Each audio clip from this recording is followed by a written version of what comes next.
First at 5, a huge blow to Iowa's identity. A Democratic National Committee has taken the first step in removing Iowa from its first-in-the-nation spot in the presidential primary calendar. We have full team coverage on the statewide implications. We go first with KCCI chief political reporter Amanda Rooker live in D.C. Moments ago, she spoke with the only Iowan on the panel and got his raw reaction. You only see it here on KCCI. Amanda? Scott, I'm here in D.C. This is the room where history was made tonight. A group of national Democrats decided to approve a plan to drop Iowa from its first-in-the-nation spot, a spot that Iowa Democrats have held for 50 years. Now, you'll see on this map right here, this is the plan that these national Democrats approved. South Carolina will instead take the first-in-the-nation spot. Then Nevada and New Hampshire will go on the same day. Then Georgia, then Michigan. Something that Iowa Democrats are upset about is you'll notice that Middle America does not have a lot of representation on that map. Scott Brennan, he's the only Iowan on the DNC Rules and Bylaws Committee, went as far to say that Democrats booting Iowa means that they're leaving Middle America and rural Iowa behind. And that's harsh criticism, but it's not the biggest news that Brennan had to share tonight. He says, he confirmed to me, he believes that President Biden's letter, his plan, is a clear indication that he plans to run for president again in 2024. Now, President Biden has not made any official indication of his 2024 plans, but Brennan believes because in 2020, President Biden did poorly in Iowa, Scott Brennan believes that this is a clear indication that President Biden plans to run again in 2020. Biden did poorly in Iowa. He did poorly in New Hampshire, but he won big in South Carolina, and many believe that propelled him to winning the nomination. Scott Brennan says Biden picking South Carolina to go first is a clear point that Biden plans to run again in 2024. I'm still disappointed. Obviously, that's the president got what he wanted. It's his schedule. It's an indication. This letter was a statement of principles indicating that he's running for re-election, and this very truncated calendar with 3 small states, I think it's a disaster, but it's okay for someone who's running for re-election. What happens now? I mean, legally, what position does this put Iowa in? We're in a bit of a limbo. I mean, we have a state law that says that we will go first, and so we'll have to assess our options. New Hampshire's already indicated that this calendar will not stand for them, and we'll see what else happens. There are going to be people. There's just going to be jockeying. I mean, the delegate selection plans aren't due to be considered until the middle of next year, and we're going to be really close to an election, and we'll still be hashing all this out. I know you said that this feels like an indication that Biden is going to run. Is that based on South Carolina and his performance in South Carolina? Absolutely. It is clear. I mean, if you want to make sure you do not get a challenge, you start in South Carolina. Now, we have had no word from President Biden on his official plans to run in 2024, but that is what Brennan had to say about the new calendar tonight. We also heard from DNC Chair Jamie Harrison tonight. He said that it was time for change. Iowa has held the first-in-the-nation spot for 50 years, but Chair Harrison said it's time for progress, it's time to prioritize diversity, but that changed not without some kind words for Scott Brennan and Iowa Democratic Party Chair Ross Wilburn. Iowa was a crucial part in terms of how we did the selection process. Things have just changed. You have some of the best representatives to the DNC that I've ever met in any state. Now, there are still a lot of big questions left tonight, namely, what is Iowa going to do? Are they going to go with national Democrats and fall in line, or are they going to follow state law and still hold their first-in-the-nation caucuses? Well, we asked Scott Brennan, the only Iowan on the DNC Rules and Bylaws Committee, what happens next. We'll hear more from him in just a couple of minutes. I'm live here in Washington, D.C. Amanda Rooker, KCCI 8 News, Iowa's news leader. History made in that room tonight. Thank you, Amanda. Well, the Iowa Secretary of State's office coordinates elections. Paul Pate released a statement today saying he's disappointed in the DNC's decision to, quote, apparently abandon Iowa.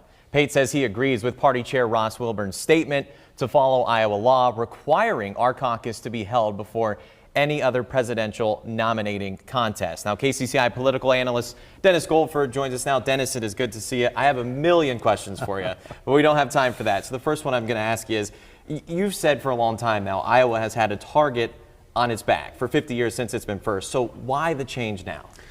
Well, 48 states over the years have disliked the position Iowa holds.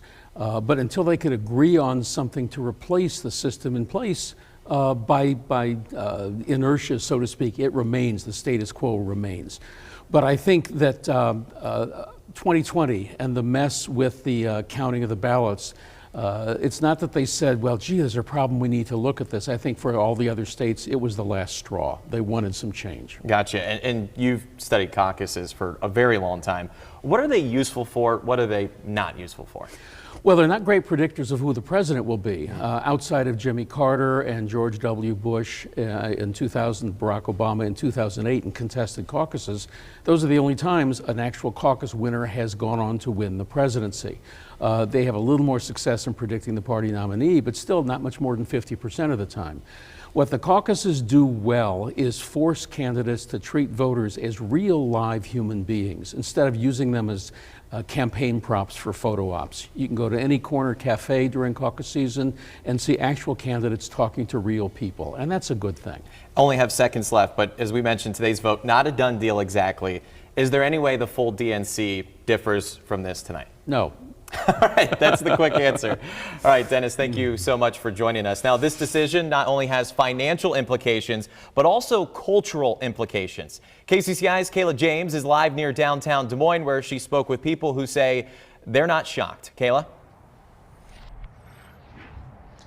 Yeah, Scott, one lady even telling us she saw this coming for a while now. But while expected, Iowans say it's still disappointing after decades of having that first in the nation status. People I spoke with, they shared their caucus experience, saying it's something the first in the nation wise that will definitely be missed. In a way, some say it made them feel closer to candidates who would spend months campaigning across the state. The concern is they won't have that opportunity anymore, especially in more rural communities. We won't get like all of the potential candidates here meeting like with the small towns. Like from Marshtown, I know Bernie came when I was still in high school. I don't see like if he runs again, I don't know if he would still visit because it'd be so late down the line. I believe there will be a business impact. I believe that because the candidates will not be coming to Iowa, that will affect our local businesses. And the concerns of that local business impact is definitely something we heard about from a lot of people today. Losing the first in the nation Democratic caucus will be a financial blow to Iowa and business. KCCI's reporter Todd Mago is live downtown with more on that. Well, Kayla, you know, the Iowa caucuses have brought national attention for 50 years to the state of Iowa, and certainly probably a windfall of maybe hundreds of millions of dollars over that same period. Now, the reason we're here is because the Raygun, the store is behind us. They sell, of course, personalized and different kinds of t-shirts here downtown. They opened their doors back just before the 2008 caucuses, and owner Mike Draper says the attention really gave his business a huge boost. In fact, during the 2020 caucuses, that brought in more than $11 million to Des Moines in just 1 week during those 2020 caucuses. Here in the Metro, there are now concerns from restaurant owners, hotel owners, others, if the state loses its first in the nation caucuses. Now, Draper says, with of course his usual sense of humor, that losing the caucuses is really a big blow. Obviously bummed out. It's kind of our only special interest. We don't have any government contracts. And so that's the one thing that I think we had that separates us from South Dakota. Now, the Des Moines Partnership also commented today, reminding us that the impact of the 2024 caucuses coming up probably will be just a bit muted anyway, because as we mentioned, President Biden will probably run, and the Republicans certainly will have to take up some share of the impact from that. We're live downtown. Todd Magel, KCCI 8 News, Iowa's news leader. Talking millions of dollars. Thank you, Todd. Well, the Iowa Republicans are not happy with this decision either. They say nothing will change for their caucus. I'm mad for the Democrats. This isn't fake partisan anger. I'm really mad for my state. I'm angry for the Democrats who in 2020 did have problems, but it wasn't because of the state Democrats. It's because of the same national people that are giving the middle finger to our state and all the Midwest right now. As far as my perspective, I mean, nothing changes. I mean, Iowa's going first. That's Jeff Kaufman, chair of the Iowa Republican Party. He says Iowa's historical record of caucuses is a clear reason why Iowa should keep its first in the nation status.